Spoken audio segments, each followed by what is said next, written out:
Hello friends, welcome to Padmini's food logs. ఇవాళ నేను చేయబోయే రెసిపీ మునగాకు రోటి పచ్చడి అండి. మనందరికీ తెలిసిందే మునగాకుతో ఎన్నో రకాల ఆరోగ్య ప్రయోజనాలు ఉన్నాయని. 300కు పైగా వ్యాధులను నివారిస్తుందండి మునగాకు. మునగాకులో ఉన్న పోషక విలువల గురించి మీకు తెలిస్తే ఆశ్చర్యపోతారు. మునగాకులో ఐరన్, కాల్షియం, ప్రోటీన్, ఫైబర్ ఇంకా అన్ని రకాల విటమిన్స్ కూడా మునగాకులో ఉన్నాయండి.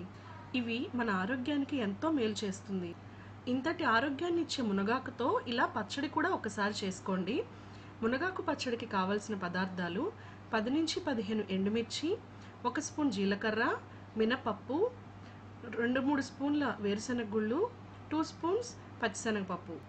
ముందుగా ఒక కట్ట మునగాకును తీసుకొని ఒలిచి శుభ్రంగా కడిగి పెట్టుకోవాలండి. ఇప్పుడు స్టవ్ ఆన్ చేసి కడాయిలో ఒక 2 నుంచి 3 స్పూన్ల వరకు వేరుశనగ నూనె వేసుకోవాలి. నూనె వేడెక్కిన తర్వాత 1 స్పూన్ జీలకర్ర వేసుకొని ఒకసారి ఫ్రై చేసుకోండి. జీలకర్రను వేయించుకున్న తర్వాత వేరుశనగ గుళ్ళు, పచ్చిశనగపప్పు, మినపప్పును కూడా వేసుకొని బాగా ఫ్రై చేసుకోవాలి. మంటను మీడియం ఫ్లేమ్లో పెట్టుకొని పప్పులు మాడిపోకుండా దోరగా ఫ్రై చేసుకోవాలి. ఇప్పుడు ఎండుమిర్చిని కూడా వేసి బాగా ఫ్రై చేసుకోవాలి. ఎండుమిర్చి కాస్త ఎర్రగా ఫ్రై చేసుకోవాలండి. ఈ మునగాకు పచ్చడి ఒక వారం 10 రోజుల వరకు చక్కగా నిలువ ఉంటుందండి, అస్సలు పాడవద్దు. చూసారు కదండి, ఇవన్నీ మంచిగా ఫ్రై అయిపోయాయి. ఇప్పుడు మొత్తం మిక్సీ బౌల్లోకి తీసుకొని పక్కన పెట్టుకోవాలి.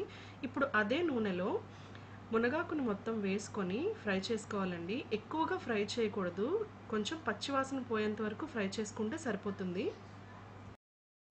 ఇప్పుడు ఫ్రై చేసుకున్న మునగాకును కూడా మిక్సీ జార్లోకి తీసుకోవాలండి. మరీ ఎక్కువ వేయించుకోకుండా మీడియంగా ఫ్రై చేసుకుంటే సరిపోతుంది. ఇప్పుడు అందులో వెల్లుల్లిపాయలు వేసుకోవాలి. కొంచెం నేను రాళ్ళుప్పు వేసుకున్నానండి, నార్మల్ సాల్ట్ వేసుకోలేదు, ఎక్కువ పచ్చడి నిలువ ఉంటుందని. కొంచెం చింతపండు కూడా వేసుకొని గ్రైండ్ చేసుకోండి. మెత్తగా గ్రైండ్ చేసుకున్న తర్వాత తాలింపు వేసుకోవాలి. పచ్చిశనగపప్పు, ఎండుమిర్చి, కరివేపాకు, జీలకర్ర, ఆవాలు వేసుకొని తాలింపు వేసుకోవాలి. కొంచెం ఇంగువ కూడా వేసుకోండి.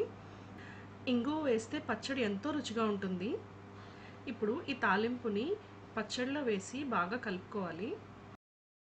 చూసారు కదండి, ఎంతో రుచిగా ఉండే మునగాకు రోటి పచ్చడి రెడీ అయిపోయింది. ఇలాంటి మరెన్నో మంచి మంచి రెసిపీస్ కోసం నా ఛానల్ని సబ్స్క్రైబ్ చేసుకోండి. Thank you for watching. Please like, share and subscribe.